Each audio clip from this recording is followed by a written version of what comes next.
Buod ng Florante at Laura, aralin bilang 10, nakaambang panganib, saknong 105 hanggang 125.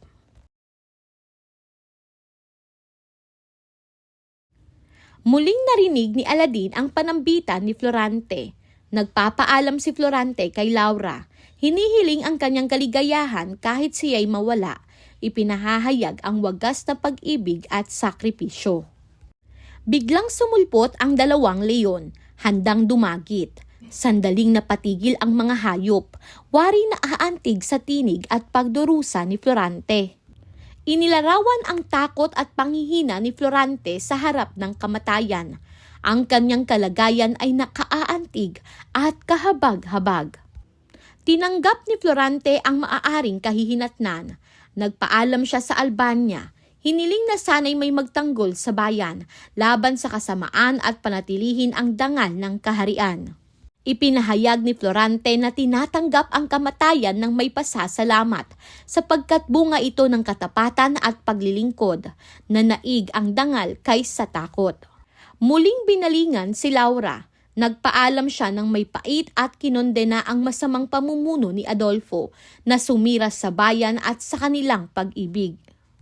Ipinakita ang lubos na kawalan ng pag-asa, ang nalalapit na kamatayan at pangambang walang maiiwang bakas ng kanyang sakripisyo. Sa tindi ng sakit at luha, halos maubos ang lakas ni Florante.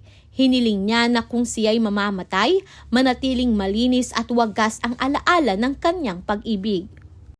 Sa aralin 10, umabot sa sukdulan ang panganib na kinahaharap ni Florante. Habang siya ay nakagapos at halos wala ng lakas, dalawang mababangis na leon ang unti-unting lumalapit, hudyat na nalalapit na ang kamatayan. Sa gitna ng matinding takot, hindi nawawala ang kanyang dangal. Nagpaalam siya kay Laura sa Albania at sa kanyang sariling buhay. Tinatanggap ang kamatayan hindi bilang pagkatalo, kundi bilang bunga ng kanyang katapatan at paglilingkod. Tahimik na nakikinig si Aladin na labis na naaantig sa panambitan at paninindigan ni Florante.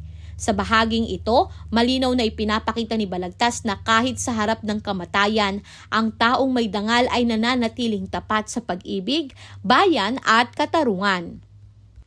Pangkalahatang simbolismo. Una, Florante sa harap ng mga leon, sagisag ng taong matuwid na hinaharap ang sukdulang panganib ng may dangal.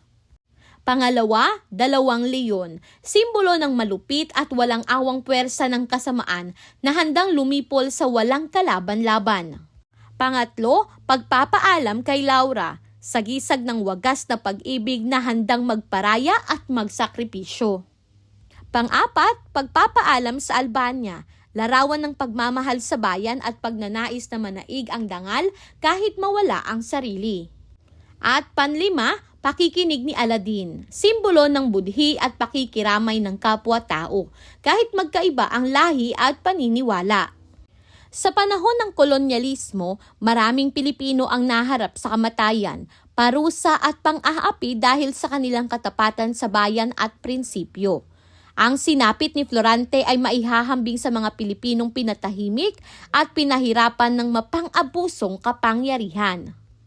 Ginamit ni Balagtas ang tagpong ito upang ipakita na kahit ang pinakamabuti at pinakatapat ay maaaring malipol sa ilalim ng bulok na sistema, ngunit ang kanilang dangal ay hindi kailanman magagapi. Hanggang ngayon, may mga taong nahaharap sa matinding panganib dahil sa paninindigan sa tama. Mga taong handang magsakripisyo para sa pamilya, bayan o prinsipyo. Ipinapakita ng araling ito na ang tunay na lakas ay hindi nasusukat sa pisikal na kapangyarihan, kundi sa kakayahang panatilihin ang dangal sa gitna ng takot. Para sa gintong aral, ang taong namamatay na may malinis na konsensya at tapat na puso ay hindi tunay na talunan. Gabay na tanong. Una, ano ang damdaming nangingibabaw kay Florante sa harap ng nakaambang panganib? Pangalawa, ano ang sinasagisag ng pagdating ng dalawang leon? Pangatlo, paano ipinakita ni Florante ang kanyang pagmamahal sa bayan at kay Laura? Pang-apat, bakit tinanggap ni Florante ang kamatayan ng may dangal? At panlima, ano ang ipinahihiwatig ng araling ito tungkol sa pamumuno at katarungan?